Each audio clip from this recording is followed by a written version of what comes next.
ये जो कंडीशन होती है पल्मोनरी एम्बोलिज्म की अपने आप में ही ऐसी होती है जिसमें खतरा रहता है। तो सर ऑलरेडी ब्लड थिनर पे थे। फिटनेस के दीवाने प्रतीक की मौत अचानक कैसे हुई? ये सामान्य मौत नहीं है, ये संदिग्ध अवस्था में मौत हुई है और हो सकता है कि उनको पॉइजन दिया गया हो और उनके शरीर में चोट के बहुत अधिक निशान थे।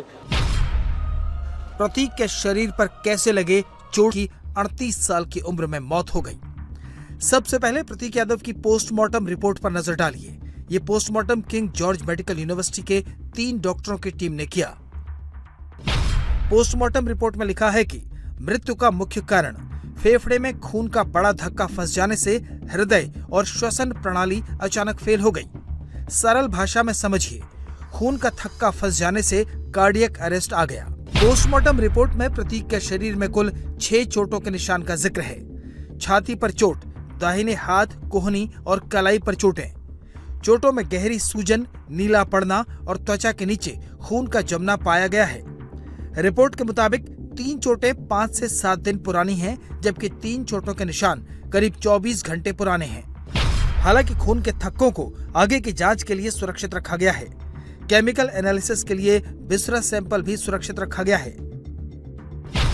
रिपोर्ट फिलहाल ये कहती है कि प्रतीक की मौत फेफड़ों के खून में बड़े थक्के के कारण हुई और शरीर पर पहले से लगी कई चोटें भी मौजूद थीं। अभी फॉरेंसिक और केमिकल जांच की अंतिम रिपोर्ट आना बाकी है। प्रतीक काफी समय से बीमार चल रहे थे।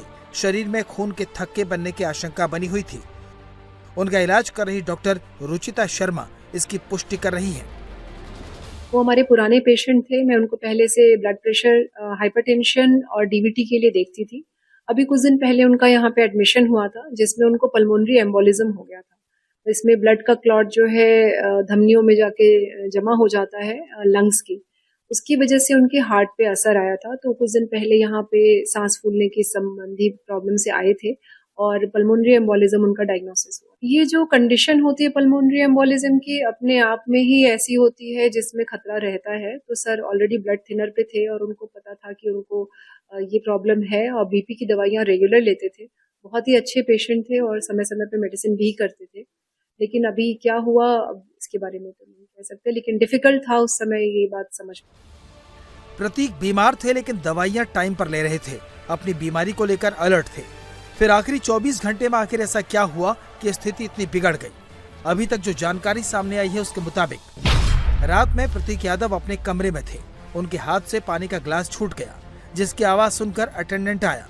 प्रतीक यादव ने रात करीब 3 बजे अपने एक हेल्पर से पैर में तेल की मालिश करवाई। इसके बाद प्रतीक अपने कमरे में ही थे। रात करीब 4 बजे किचन में अचानक बेहोश मिले, जिसके बाद डॉक्टर को घर पर बुलाया गया। सुबह 5:30 बजे सिविल अस्पताल के कार्यवाहक निदेशक के पास उनके घर से फोन आया था, जिसके बाद डॉक्टर प्रिंस टीम के साथ चेकअप के लिए गए।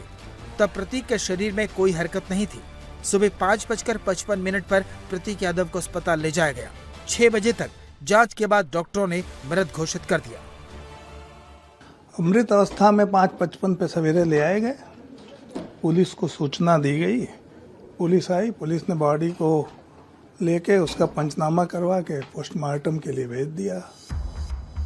जिस वक्त प्रतीक यादव की मौत हुई, जिस वक्त प्रतीक अपने घर में ही बेहोश हुए, उस वक्त प्रतीक यादव के साथ घर पर कुछ रिश्तेदार और हाउस हेल्प वाले कर्मचारी मौजूद थे।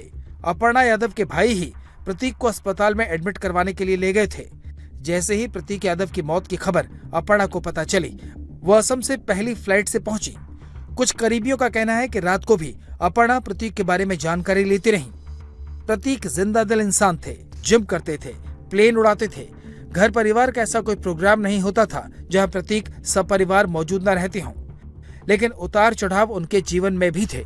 परेशानियां वो भी झेल रहे थे और इसे उन्होंने अपने बड़े भाई अखिलेश यादव से भी साझा किया था।